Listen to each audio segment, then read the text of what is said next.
Hi, I'm Bob Schrupp, physical therapist. Brad Heineck, physical therapist. And together we are the most famous physical therapists on the internet.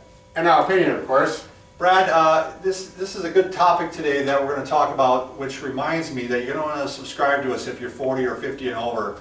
And actually if you have parents that are older too, because a lot of times those parents are going to be going to the hospital. This is going to be a very helpful hint for those people. So if you're in that age group or you have parents that are older, you're going to want to subscribe to us down below. And we're going to help you stay healthy and fit, and we're going to help you keep your money. Absolutely, save some money. And this is all about if your parents are 65 years old or older and they're on Medicare. If they're on Medicare, no matter, even if they're 40. Right, yeah, some people are. Yeah. Some people are. Generally it's 65 and older. Right. For example, my mother right now, she's got a bad right knee and she's going to have surgery. She got arthritis, been dealing with it for a few years now, and to the point everything I've worked with her on is not helping anymore. It's just pain when she's walking. She is a candidate for surgery, and her and my father were sitting there talking about, well, I think we can get to a nursing home and get a rehab there, and then I realized this is all information I work with every day, and I take it for granted. It seems like everyone knows this, but then I was just talking to Bob, most people are not aware of this, some of the simple rules that Medicare Part A requirements if you want to get a rehab and get it basically free if you got Medicare. Medicare Part A is the part that involves hospitalization. Right. Part B is more outpatient generally. Sure. So Part A, and most people do have Part A. Right.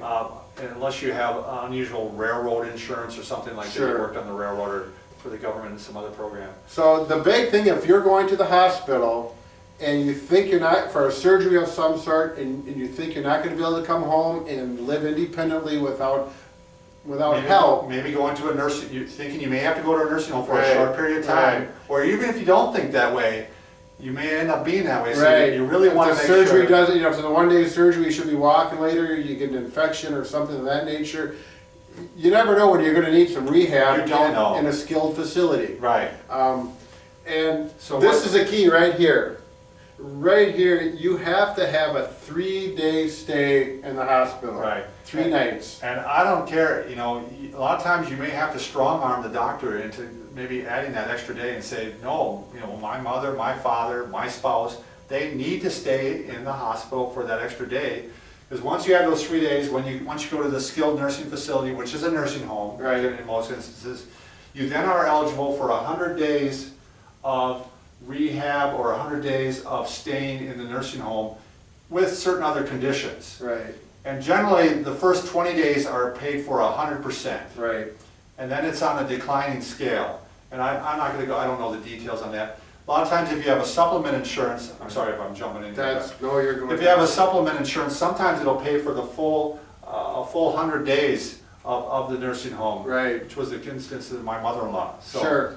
And with my mother, I told her, make sure you get that 3-day stay and actually call some skilled nursing facilities in your area, and they'll give you a tour of their facility because they want you to come, and you may not like it there. You may go there and say, I don't really, you look at their rooms and you're not happy with them. So actually check out a few facilities. See the one that you like to, you think you would like, or family or your friends have recommended you. Go to the one that you think is going to be best for you. I think the other thing I would say too about the hospital, make sure that you tell them, or the social worker or the doctor, that you need to be 3 days in beds that qualify. They sometimes have these swing beds that do not qualify. You mean in the hospital? Yeah, in the hospital. Observation, they call it? Observation or swing beds. Yep. And they do not qualify as a 3-day stay. Yeah, so that's true. The right beds that they're in too. It gets a little tricky. It gets a little tricky, so you want to be able to say, the idea here is my spouse, my mother, my father may need to go in a nursing home. We got to make sure it's going to be qualified, so make sure they're in the right bed